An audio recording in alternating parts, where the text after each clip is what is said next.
Boxing Ego here. If you like this video, make sure you hit the like button and also subscribe to the channel and hit the bell icon on the top of your screen to get notified when the latest new content drops. What up, Fight World? It's your boy Ego, and I'm back with some more boxing. Make sure you smash that like button. Also subscribe to the channel for the latest and greatest in boxing. Now, there's a lot going on. April is going to be a good month for boxing. 2017 as a whole has been great for boxing. A lot of good, compelling matches that we want to see as fans. Now, a heavyweight fight I'm looking forward to is coming up this month, April 29th, Wembley. 90,000 fans in attendance, and that's obviously Anthony Joshua versus Vladimir Klitschko. And Klitschko stepped it up a lot for the psychological games. Normally he's pretty quiet. He lets the other person, the Cannon Briggs or the Tyson Fury guys, do more of the talking, but he's been amping it up, saying he's Mount Everest. I covered this on the channel, did videos about it. Now, I haven't heard anyone talking about this, so leave it to your boy to bring it to the masses.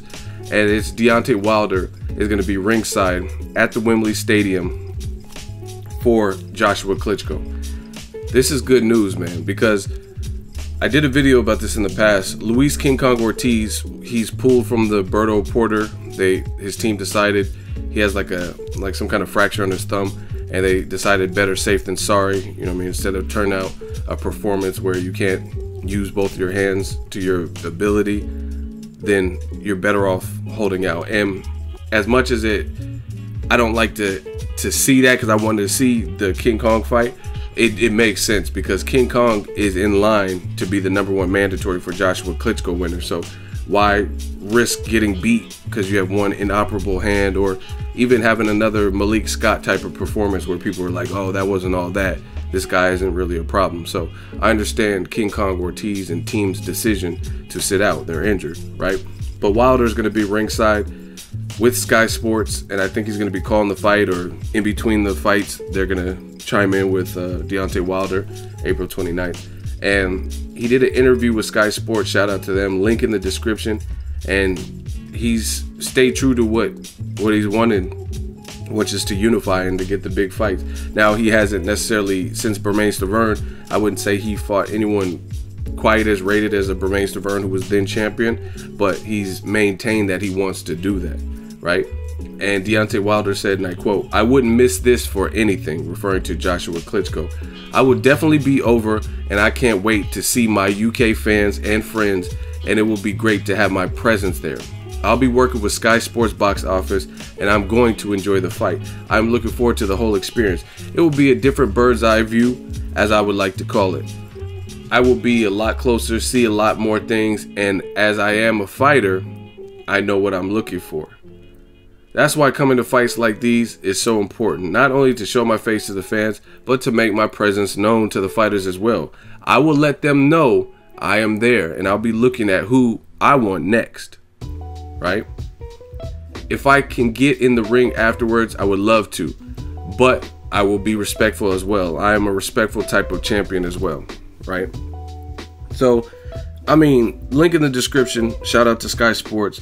I love it. I think this is good. This is very good, because I don't know who the favorite is. I don't really even do like the sports betting, so I don't know if Joshua's the favorite over Klitschko. He might be because of youth, but I see this being a tough fight, a meaningful fight. Like, Joshua can't just go in there and underestimate Klitschko or think he's gonna easily bomb him out, or throw so many punches and not pace himself. You know, he's gonna have to fight the right type of fight. I don't think Klitschko is just gonna go easy, especially post knockout Klitschko. After Klitschko lost to the guys like Corey Sanders and guys like Lamont Brewster, he got better and he improved and kept his chin safe, fought at a distance, jab, clinch. Some people don't think it's pretty, but it's been effective.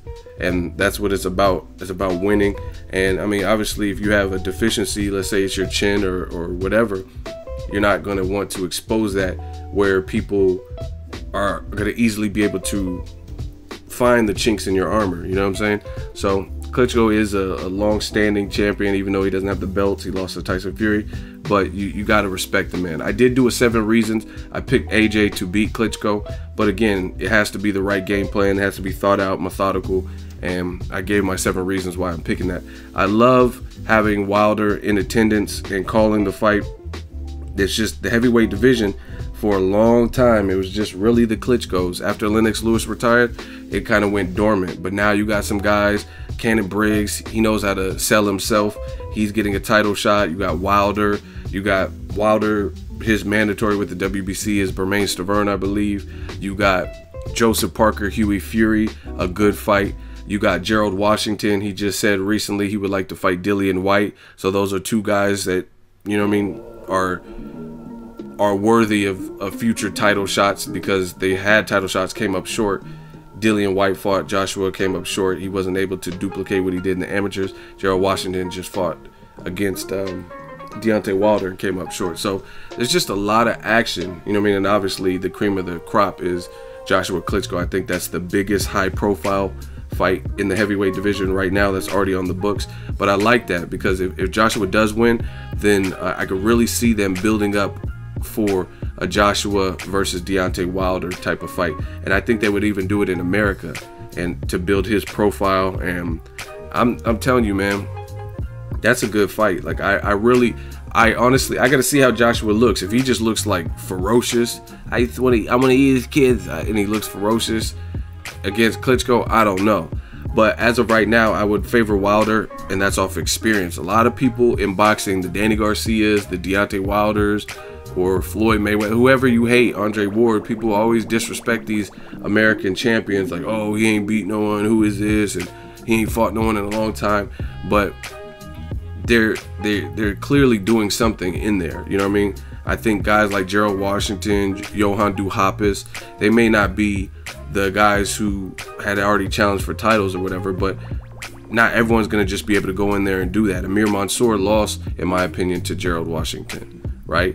And Amir Mansour, to me, I thought he was beating Dominic Breazeale, and then he had an accident, an injury in that, and that's who Anthony Joshua-Wlad fought, Dominic Breazeale. So I don't know.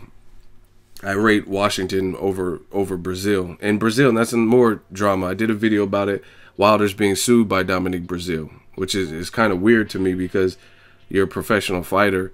And I mean, I don't know. I'm not part of his family, so I don't know. But according to him, it's like distress and your kids seeing whatever altercation allegedly happened in the lobby has them distraught to the point where you have to sue Deontay Wilder because pain and suffering and emotional damage. Like, oh, I can't do my homework. I see my dad get in a lobby fight. That just seems kind of weird just because that's what he does for a living. You know what I mean? Dominic Breazeale. And the fight that they were at was a rough fight. The Izigawa, I forgot how to pronounce his name, but the fight that Breazeale won on that card, the Wilder-Washington card, that was a hard-fought win. You know what I mean?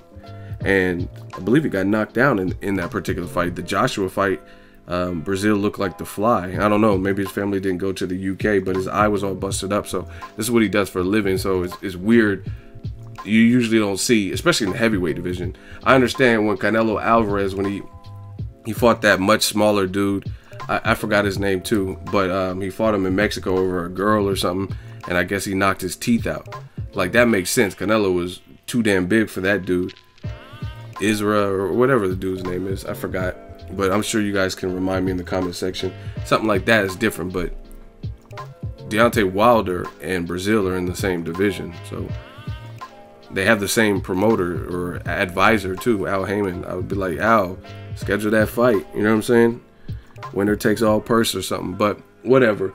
Anyway, Wilder will be in attendance in London, and I think that's good because Wilder has sparred with Klitschko in the past, and if Klitschko beats Joshua, then, I mean, you just derailed a young, hungry lion who showed a lot of promise, Olympic gold medalist. You're the man, right? If Joshua wins, then his star power grows, and he's a rock star. You just beat Klitschko. And really, if I see, to me, if Joshua beats Klitschko, I really see it being like some form of a stoppage, right? I don't know if he's going to, I mean, he's just a finisher. So the stage will definitely be set for that. But then, like I said, you also have guys like Luis King Kong Ortiz in the mix. Maybe Tyson Fury. He looks too big right now. I did some Ego Weight Watchers videos, but if he gets his act together and gets in shape, these are all some compelling fights. Wilder versus Hughie Fury versus Joseph Parker winner. You still got other guys who are just there, like the Andy Ruiz Jr.'s. You know what I mean? The heavyweight division is definitely exciting right now, and I like Wilder motioning to be ringside and go witness history in the Joshua Klitschko 90,000 people. Let me know what you guys think, and what would you prefer, a future Wilder and Anthony Joshua fight, or Wilder versus Klitschko? And I'm sure I know the answer that most of you guys will say, but I want to hear your opinion. Drop that in the comment section. Make sure you share this video, like the video as always, hate, comment, and subscribe. Till next video is Ego signing off. So if you enjoyed this video and want more content like this on the channel, you can show your appreciation by going to the PayPal donate button or the YouTube support button, and you can donate any amount that you feel is equivalent to the value of this video. Much more to come. Thank you guys for your support. Boxing Ego, the future of boxing.